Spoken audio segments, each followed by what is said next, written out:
am having a frustrating start to my day. Uh, wow. Okay, so let's just get right into it. I decided this morning that instead of lying here or lounging here or reclining here, or however you want to think about how I have my setup, I have a pretty dramatic angle set up back there for my head and my neck. I should have gotten more prepared for this. Sorry I had my hand in your face. I have had a frustrating morning.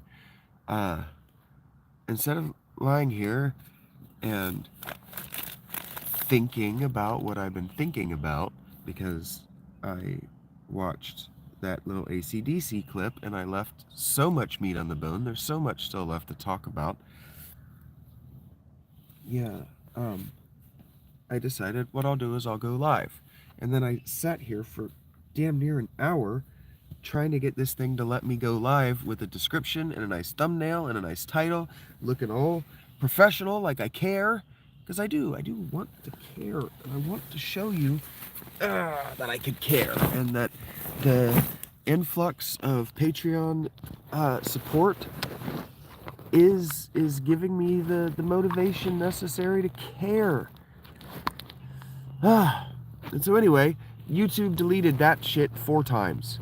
So that's frustrating. That made me mad. So that's why this doesn't have a good title anymore. It doesn't have a good description. I'm probably going to smoke a cigarette. I'm going to get a little more stoned. I've sat here fighting with this for an hour. It took me less time to make the damn thumbnail. I wish that weren't so dirty. Okay, give me just a second. I'm so sorry. Now I just look like a damn crazy person. And you have to suffer through this if you want to support me, either emotionally or directly. And please go away. Okay. I don't want to see this. That is one thing that I like about screen grabbing, is I don't have to see that. So what I'm going to do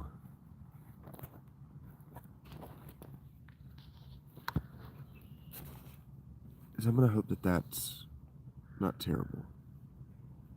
Because I need to relax, and I need to not be thinking about things that are outside my control, like whether I'm speaking to a live audience or not right now. We can work through this together later. I need to demonstrate how I work through adversity. And one of the ways that I work through adversity is one moment, one thing that I can handle at a time.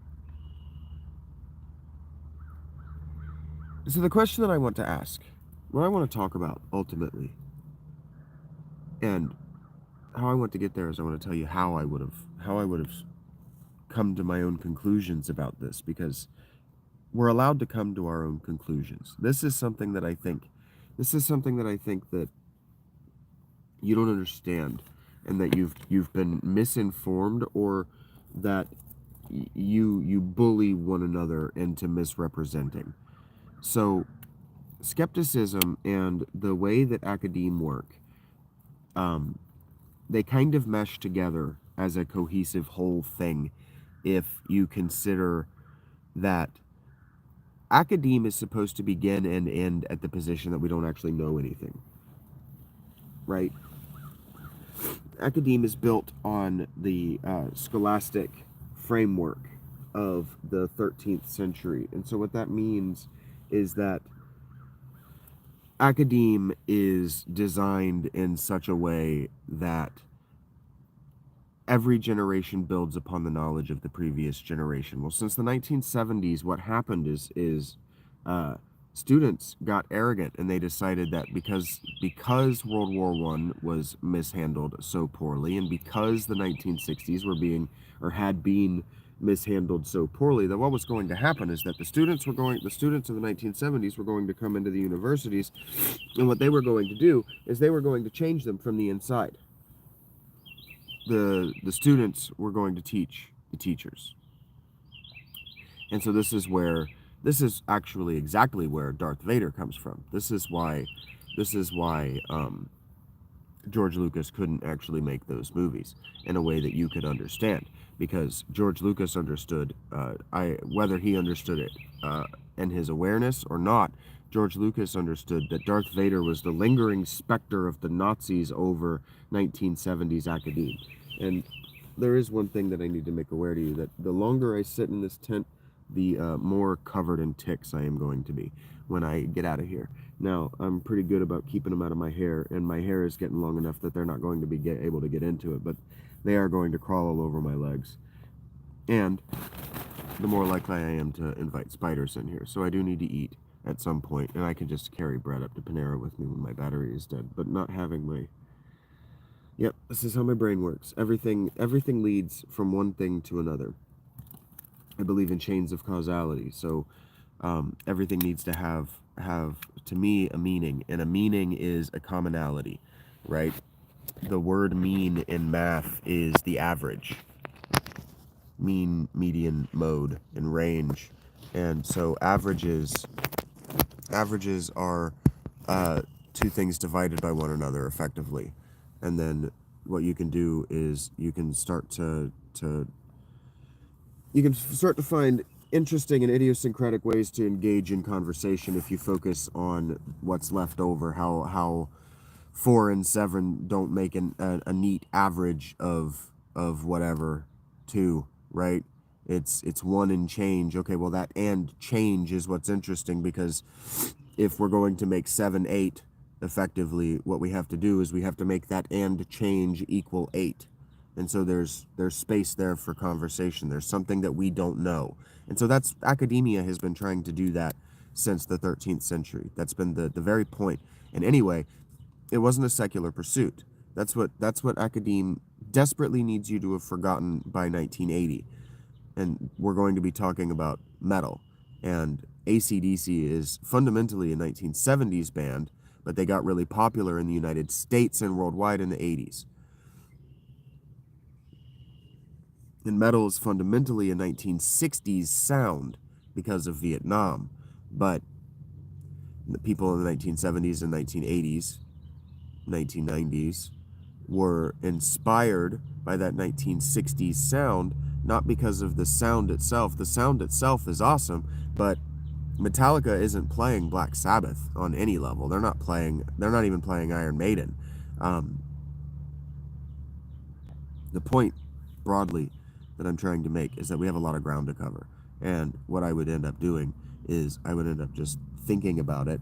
And since I know the ground that we would need to cover in order to communicate it, I can just work in that unknown space by myself. And I can come to conclusions all my own that then become inexpressible. They become ineffable. It becomes impossible to communicate what I know and what I have concluded and what I strongly hold to be true, because I'm so deep in the weeds of the imaginary numbers between the average of 4 and 7.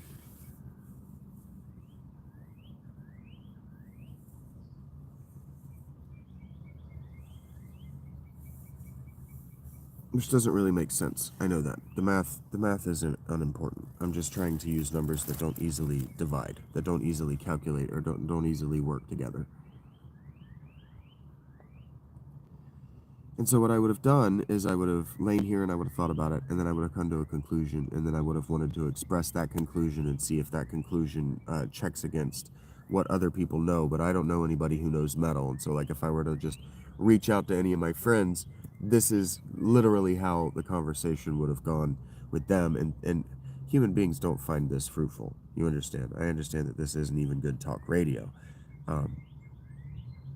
It's good self-help for us both to see that somebody else struggles to communicate ideas because they think about things in isolation. No matter what that thing is, whether it's your job, because I've done this with work, whether it's sports, because it's very hard to share your voice in sports without shouting. And then all people tell you is, well, stop shouting. And it's like, well, I'm allowed to be passionate about this too. I feel just as deeply and just as strongly as you do, but you get to be paid for it. And then that builds resentment that we've all felt. We've all felt it. That's why, and this is related, because I do want to demonstrate that this isn't a racial thing at all. and that the race stuff that got caught up in the 90s with bands like In Living Color was because they were trying to make what had never been about race, and then it got twisted and warped and weird, and then we got the 2000s through the 2020s and 2015 or 16, and maybe even as far into as 2020 itself. But man, I didn't know that stuff was going on until I was an adult, right? I didn't get into metal. I'm not here to tell you that what you need to do is be a neo-Nazi. I'm telling you that there are bands, there are avenues of fandom within the metal community that are avenues toward neo-Nazis. But what I'm trying to do by linking this to hip-hop is show that just because I don't necessarily like hip-hop, the reason I don't necessarily like hip-hop, the reason in fact I don't like hip-hop at all, is because it doesn't have any of the avant-garde of metal, which is hard to explain without knowing where I'm coming from when I'm making this argument. People get very emotional very quickly, and so what they're doing is they're not allowing me space to have my own opinions and my own preferences and be my own person. And what they're doing is they're saying, well, I don't want to think about this as deeply as you have because I might have to change my opinions.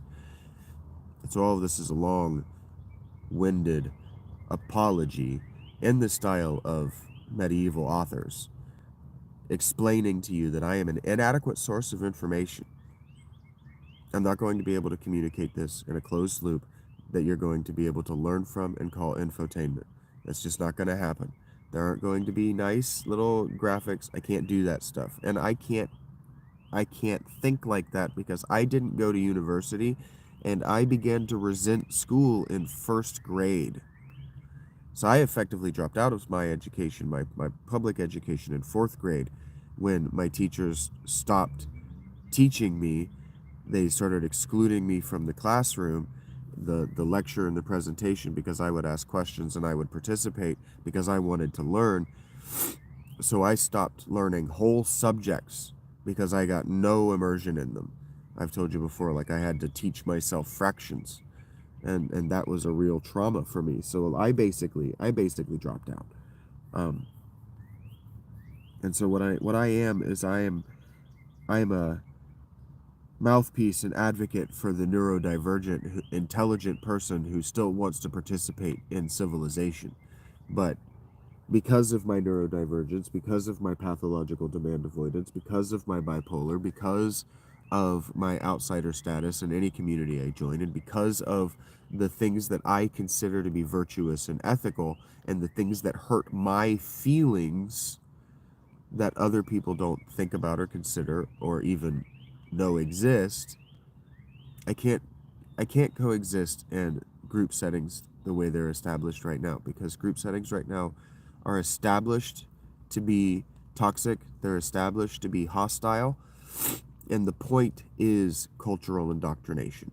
So let's talk about metal now from the standpoint of school as cultural indoctrination, pop music as cultural indoctrination, and why it took white musicians playing hip hop for hip hop to get radio time.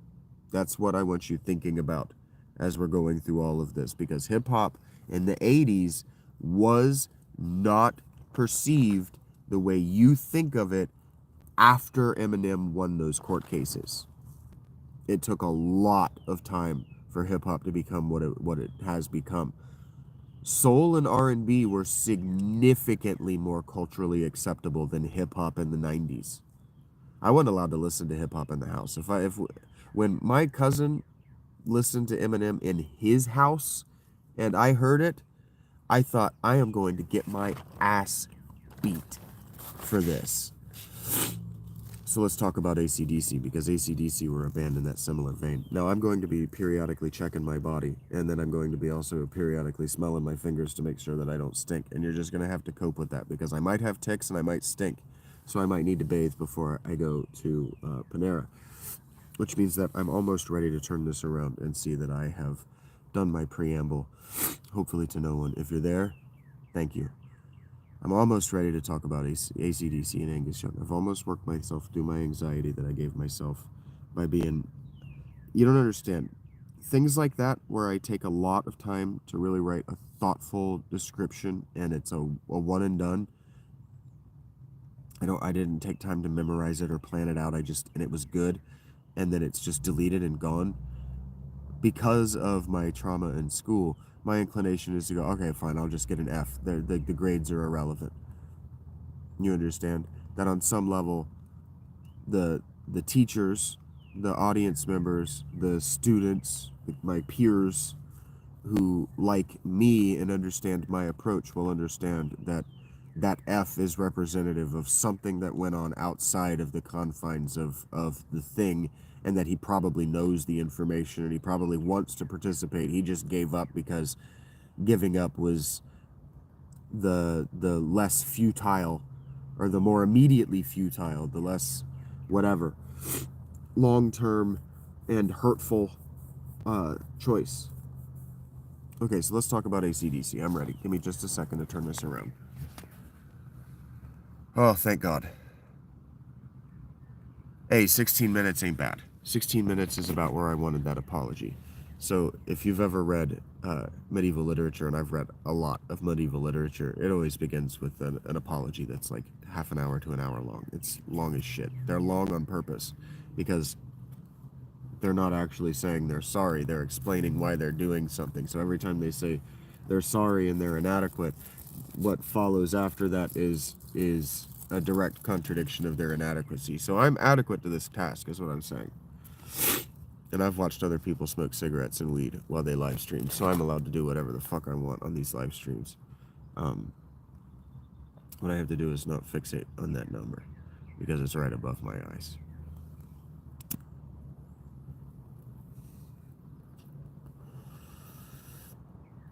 And I like to watch my eyes, because what I would have done next is I would have taken these conclusions that I'm about to bring to you, my thesis and my ideas, and I would have taken them to Gemini AI is what I've been doing. I used to do it with Madge, but Madge has had a personal tragedy, so if you're not directly supporting him, find his Patreon, Magic Shadow, and just tell him, just sign up for free and tell him Shaggy sent you. And we got to get him working too, and it's not your responsibility to support him emotionally. I want to support him emotionally with the people that I've found who are generous with their emotions.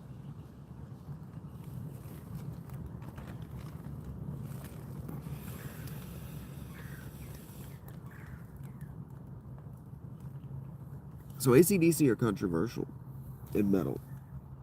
I watched this really interesting documentary. Now, I always wanted to be a metalhead. There was almost no chance after Stone Temple Pilots, after the first time I heard, I don't remember what it's called, but the chorus is "Take time with a wounded hand because it likes to steal." That one. The one where he's talking about smelling like the roses that somebody left on his birthday deathbed. That song, man, the first time I heard that, I was like, that's what I like. And so finding that guitar tone and that bass, that's been a life's journey. And it brought me to sludge. It brought me to sludge metal. And sludge metal is Black Sabbath style. But I don't like Sabbath because I don't like the vocals. I like that. I like a deeper voice because I've got a deeper voice.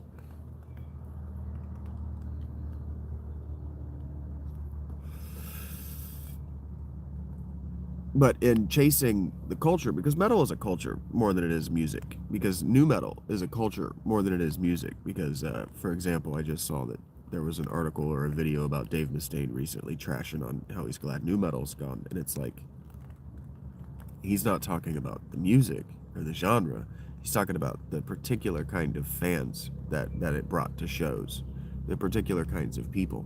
And I'm thinking about now, and this is going to seem completely unrelated, but I'm thinking about John Cena.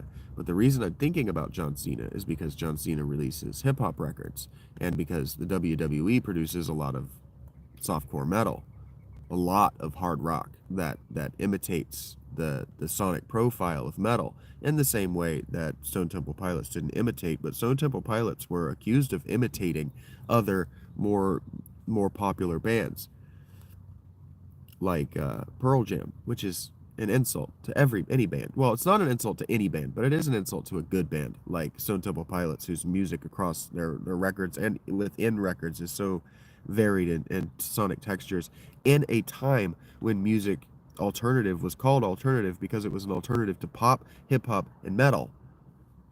Those were your choices in New York. And that's not irrelevant to our conversation.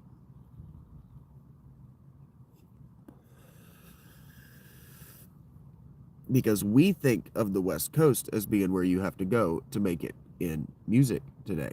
But that wasn't always true, and it might not be true today. You might still have to go through New York to get to England.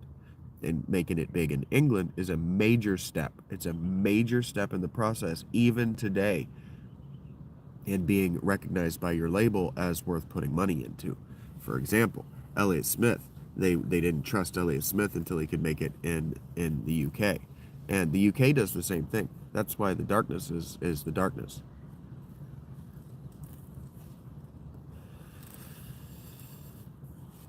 That's why that guy still has, well, not still, that's why that guy has to resort to a podcast and a YouTube channel in order to make ends meet.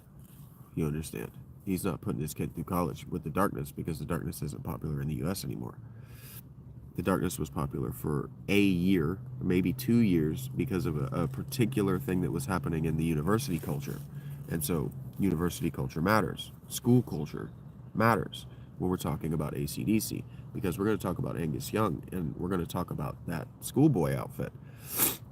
What I would have done is I would have talked to the AI about this, though, and the AI would have drawn from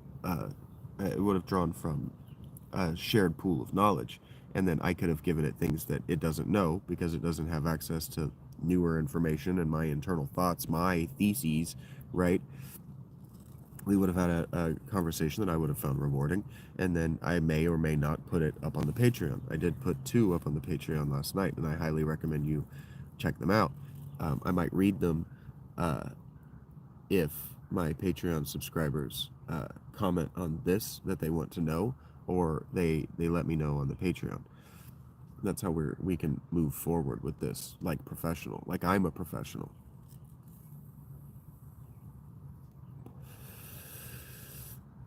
Or at least like I take it seriously like a professional, because I do. I take everything seriously like a professional. Everything, even thinking about professionals. I think about it from the context of, well, what if I were working with this person someday? Because Rick Rubin didn't mean to make hip hop what he did, but he did. He didn't mean to make Metallica what he did, but he did. He didn't mean to make all of the bands what he did, but he did, because what he wanted to do was make good music. He wanted to hear good music, and he wanted his name associated with good music. Good music. And that matters. Now, I don't know if Rick Rubin was associated with AC/DC, and I don't know. In fact, I know he wasn't, because he was associated with the Beastie Boys before he went to university and before he was a producer.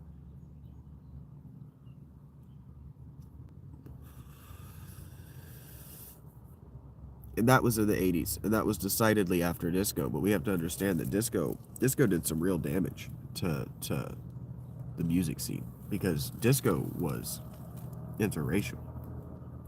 Disco just did not care. Disco didn't care what your skin color was,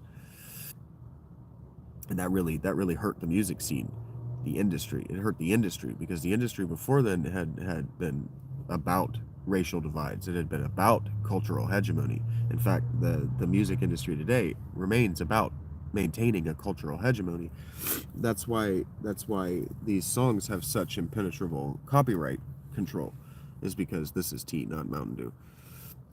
I just like people to think. I like to see people think the worst things about me.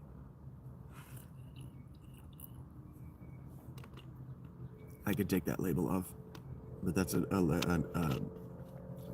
degree of effort that I also don't need to put in, because you're going to think what you're going to think about me, regardless of the effort that I put in. You understand? And that's what we're talking about with AC/DC. We're talking about cultural rebellion, and we're talking about what people see and immediate responses, instant reactions, instant associations, stream of consciousness. This is stream of consciousness. And so what I'm there was one more road that would have got us there.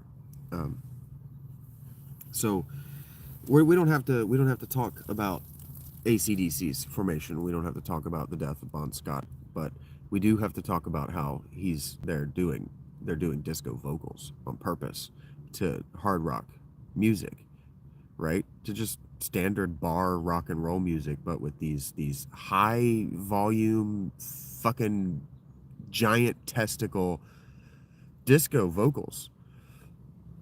And people loved it. But the music producers, the people, the record executives, they hated it. They hated it. So why does Angus Young, the question that you have to ask constantly, if you're me, that's what it was. I watched this VH1 documentary. You have to ask why. And so what I was doing is I wanted to be a part of the culture, and I wanted to understand the culture as an outsider. And so the only way that you can be a part of a culture from the outside is to have a huge shared database, right? And so the VH1, they made this documentary series, like the top 100 metal bands or something like that. But effectively, it was a history of metal to the present in 2004 or 5, 3 maybe even, of just 100 bands that influenced metal, the sound and the culture. And AC/DC they're controversial because a lot of current and 80s metal fans did not consider AC/DC metal. They considered them hard rock. AC/DC were effectively the five-finger death punch of metal in the 80s because of bands like Metallica, because of how important thrash was, in fact. And it wasn't the guitar tone, it was the speed. AC/DC aren't fast enough to be considered metal in the 80s and beyond. Now, they're heavy enough now. They're heavy enough now because of the avant-garde rebellion. It's the rebellion that matters, and it's the rebellion that we're talking about. Why does he still wear that goddamn schoolboy outfit?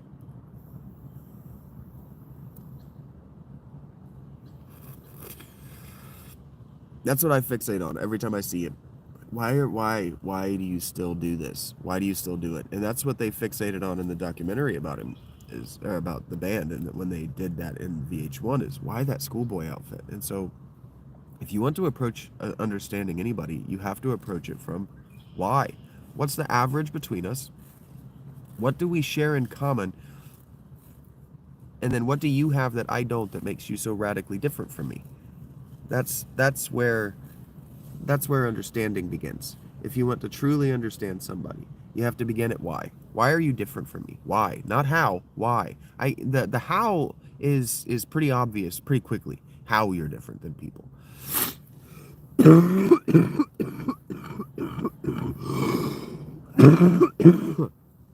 But compassion, and the other things that allow for civilized engagement, these things begin at asking why. Why are you different? And then wanting to know the answer, not being dismissive, like why are you like you are, and then leaving them to think about it and stew on it. Because what that does is that creates depressive delusions. And if you put a depressive delusion in somebody's head, what you've done is gaslighted them, and that's a fundamental act of evil. Check out the Patreon for more on that conversation.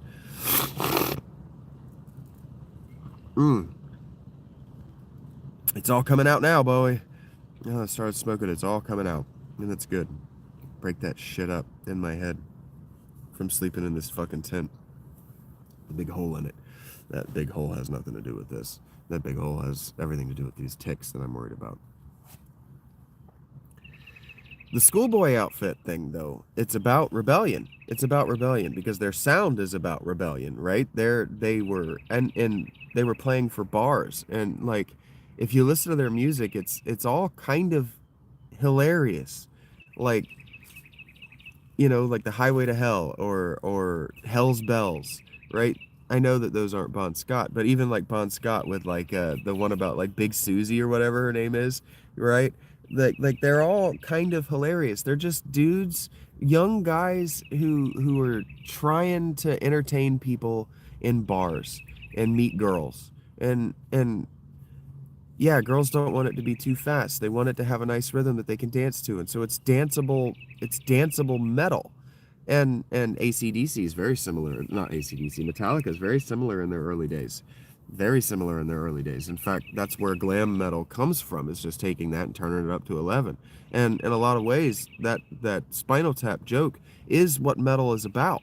Has always been. Like you can source it at Van Halen, or you can source it at the bands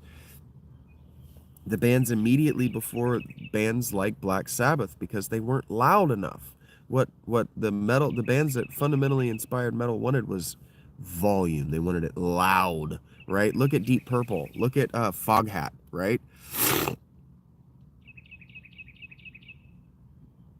Ugh, horrible. Sorry, it's not coming out the other end. Uh,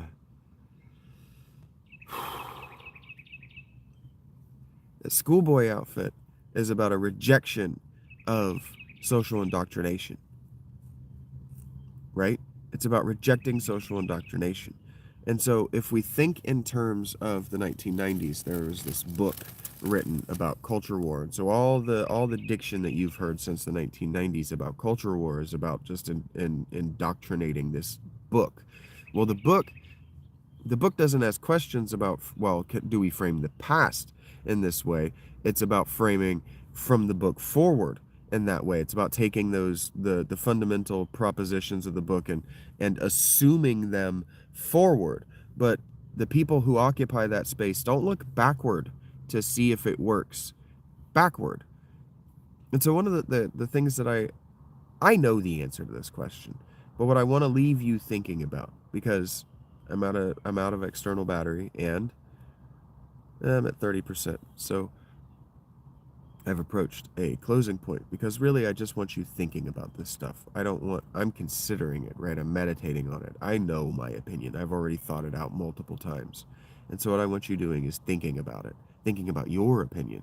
And the question that I want us to ask at the end, right, with all of this shared information, and with you now having the ability to go and look for some of it on your own and form your own conclusions in the way that I have, and then maybe we can discuss it in the comments, or we can find another way to engage in this together. The Patreon is a great place. I can open a chat about it. Anyway, what I want you thinking about is, what does civil war mean? And what does a civil war mean in the context of culture warfare? And is music a weapon? Is it a battleground? Is it the champions? Are they the soldiers? And then you can really start to think about why Eminem wrote some of the songs that he wrote. And then you can revisit his canon, and you can really think about why Eminem is the superior artist and culture warrior to somebody like Kendrick Lamar. Kendrick Lamar didn't represent black people very well at the Super Bowl at all. He wanted to frame it as rebellion, because rebellion is metal, and rebellion is what used to fill arenas for the first time. You think people were going to see Kansas because they cared about their prog? No. They didn't care about the damn organ solos. You know what they cared about? The rebellion. They cared that they weren't allowed to be there. They cared that their parents didn't like it because it was too loud. It was too loud. You know what Kendrick Lamar wasn't? Loud. Bing bop boop bop bing bop bam. That's not loud. It's not aggressive. It's not war. Think about, it's not even championing anything. Think about that band, Guns N' Roses, and their song, Civil War. And then go watch reaction videos of hip-hop fans watching that for the first time. And then watch them recontextualize all their music after the 90s. And then watch them go, oh shit. Metal actually had something to say. And in the 80s, so did hip-hop. Fuck the Police? You think they had nothing to say?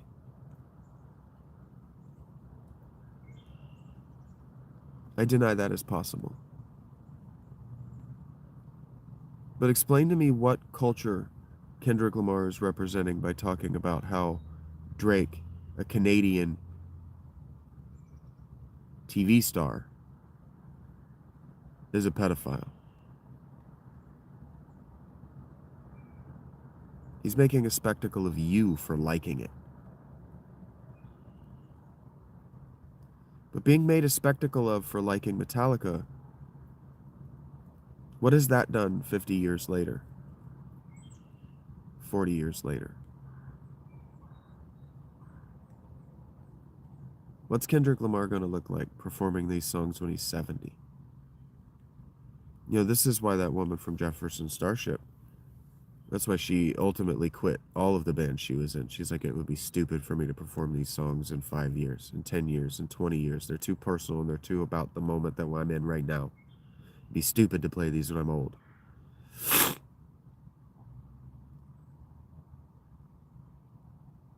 What are you representing? What does your music mean if it would be stupid for you to listen to it in 20 years? What does that mean that you're going to think about yourself in 20 years? If you can't look back on yourself and say, yeah, I was pretty fucking rad.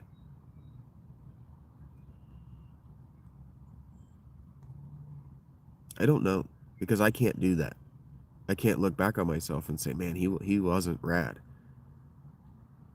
Young me was a cool fucking dude. I listened to good music, good tunes, and a surprisingly wide variety of tunes. And you know, I've never watched TV. I've just never sat and vegetated on TV. I've always found something else to do. And that's what these surveys, man, they make me feel like a bad person. They're like, how do you spend your time? And I'm like, listening to music, watching YouTube, podcasts, reading books, listening to audiobooks, and playing mobile video games. And they're like, okay, well, how do you actually arrange that time? And I show them. And they're like, okay, you don't watch TV at all, do you? And I'm like, no, I just said I don't watch TV. I put 0 minutes, and I didn't click TV is how I spend my time. The only time I really engage with TV is because I want to learn something. And usually what I'm engaging to learn about is the audience of this stuff. Because art is made for an audience, right? So like the huge bands that stretch the glove as far as it can go, they can't be at every venue, but every venue wants them there every night. And so there are countless bands. I put on these Metallica radio stations, and eventually YouTube gets tired of playing for me Metallica and Megadeth and 90s bands that it knows I like. And so it sneaks in. It doesn't even sneak in. It just goes, you know what, fuck it. And it just starts playing bands like Havoc and Testament, and it just goes nuts on these 80s bands I never heard of, right? And I think Havoc might be a 90s band, but that's irrelevant. It just freaks out. It tries to show me everything thrash, everything that was ever made by thrash, Slayer and Anthrax and all of it.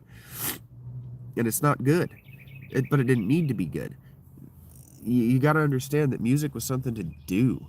We didn't used to behave the way we do now. TV didn't consume our lives the way it does.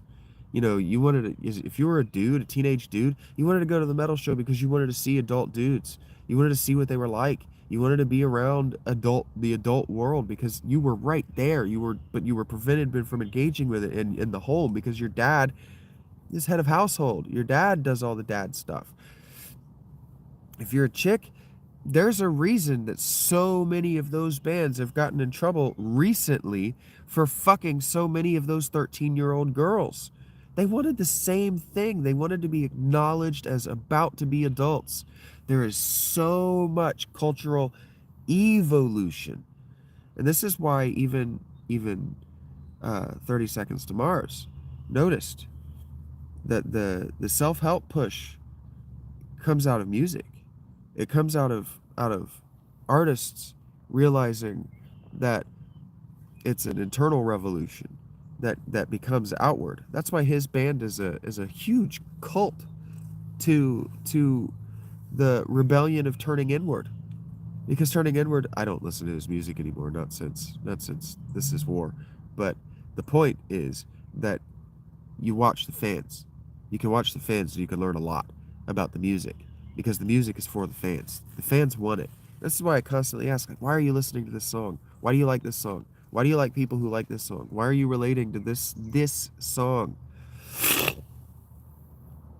AC/DC's music isn't meant to be deeper than the bells of hell. Come with us. Because we're being told that everything that we're doing is evil. But how is what we're doing evil if we're making so many people happy? And so, what does it mean to be civilized? Well, it means to behave in a particular kind of way. It means to behave in a particular kind of way that you see as superior to other kinds of way. Because those other kinds of way are bar, bar, bar, bar, bar, bar. They just talk and talk and talk and talk, and you don't see any sense in it. Well, what kind of way is that to behave? When people talk to you, all you hear is bar, bar, bar, bar, bar, bar, bar. How rude is that? It's not very civilized, is it? Not very civilized at all. So metal, hip-hop used to be a reminder that when your parents treat you like that, like you're just bar, bar, bar, bar, bar, they're wrong. But what you don't know is when you go to the university system,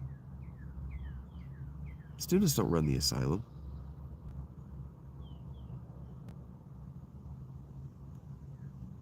You can't change the opinions of people who already changed the opinions of the cultural milieu.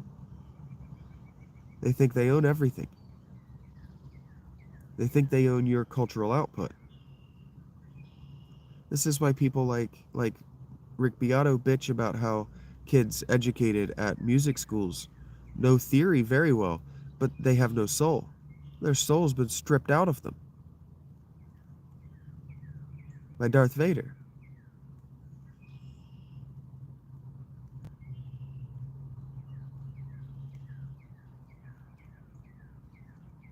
So don't come looking. What I'm telling you, let's end this on the last sandcastle. Let me sell my Patreon, and let me try to build some momentum toward getting this first episode in front of earballs.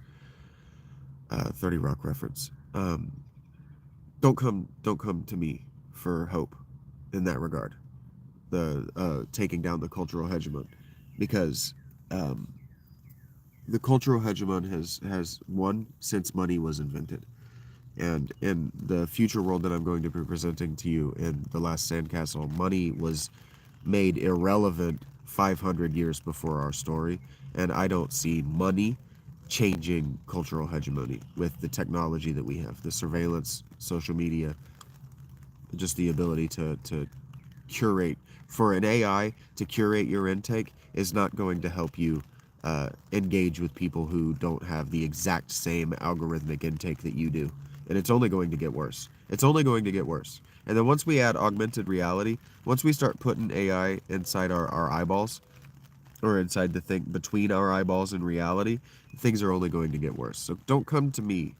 I'm very real about this. Don't come to The Last Sandcastle or This Is Not Rob Longshore. Don't come to my literary work, my storytelling work, looking for hope. Come to these considerations, because the hope is in you. You have to understand. You are the vessel. You are Epimetheus's jar.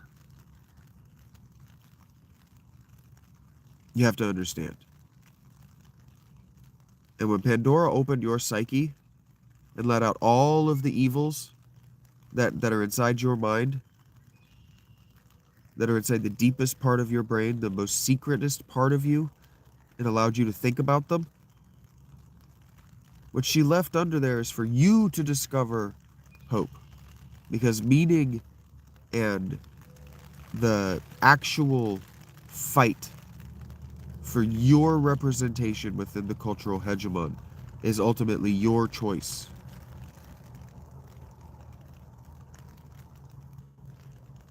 I think that's what Gojira's mea culpa performance at the Olympics was about.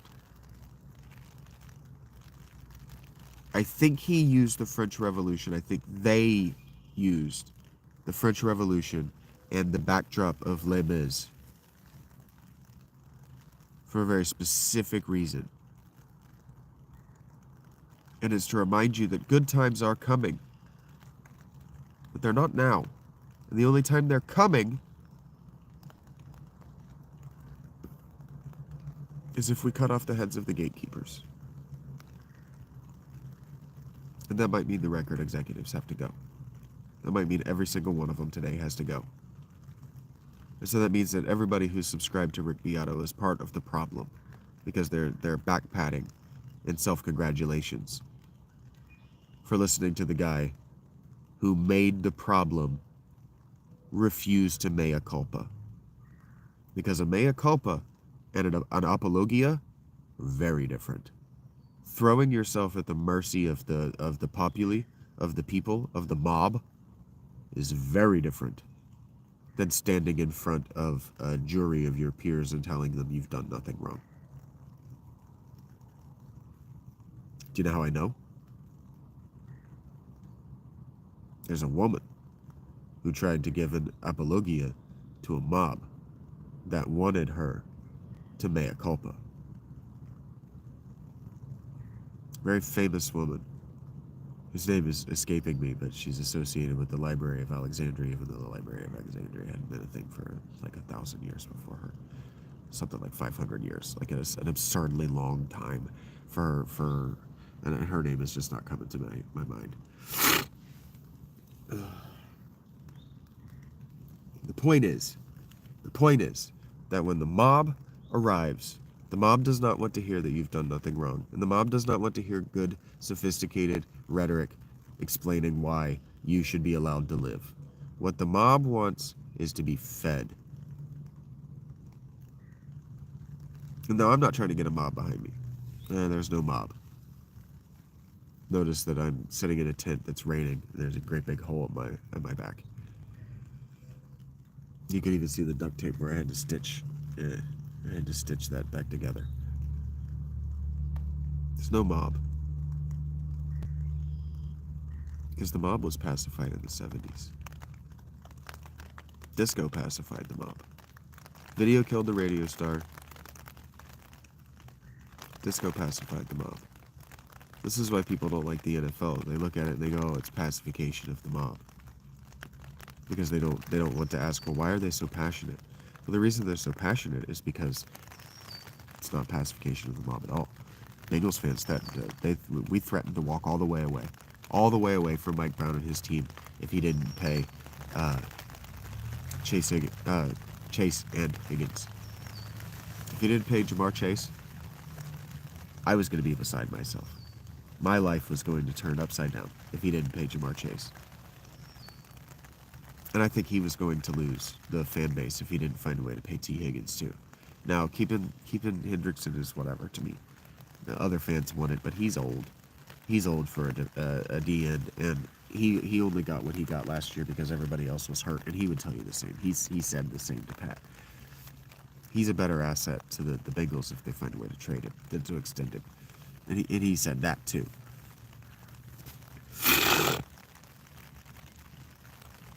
He was never going to be a Bengals lifer because he wasn't drafted by the Bengals, but that's the point. Is the fans, in a lot of ways, a lot of these teams have direct access to control how these teams go just by their conversations online.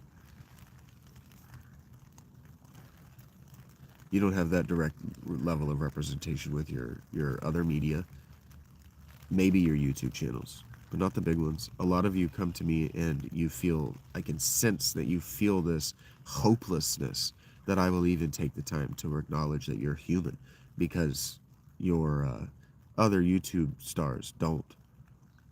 Even Neebs Gaming in two of the last 3 podcasts, or maybe 2 of the last 5 podcasts, I can't remember exactly when they all were, acknowledged that they do not do a good enough job of interacting with the fans.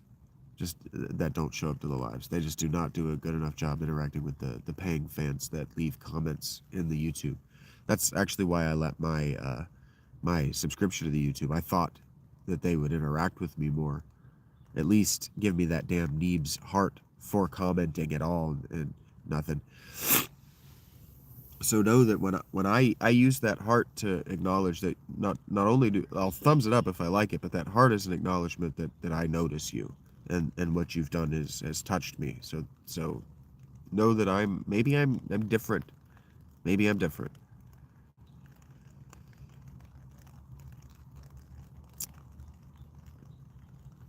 AC/DC, man.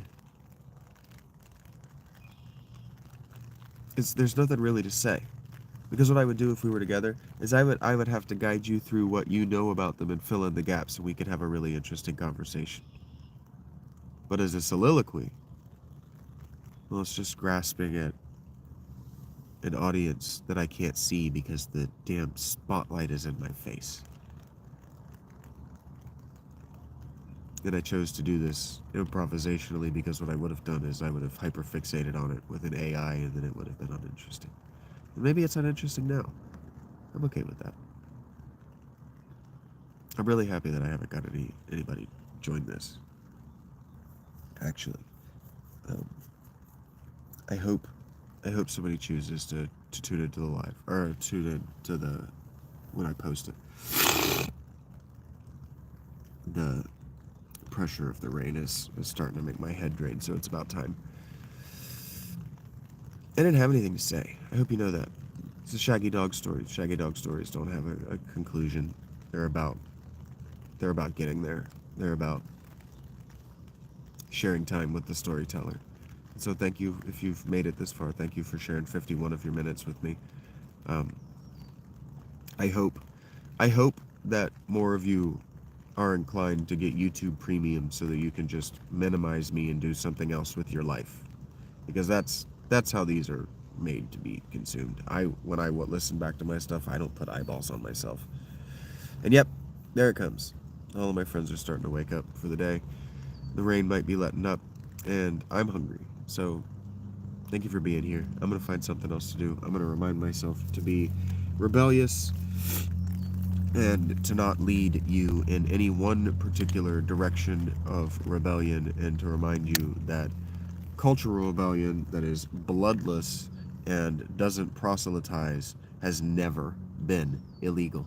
It's never been expressly illegal, and it's never, ever been prosecuted. That's what my second post in the Patreon is about. I got Gemini AI very angry because Gemini kept backing herself into a position where she was making racist claims that were unsupportable,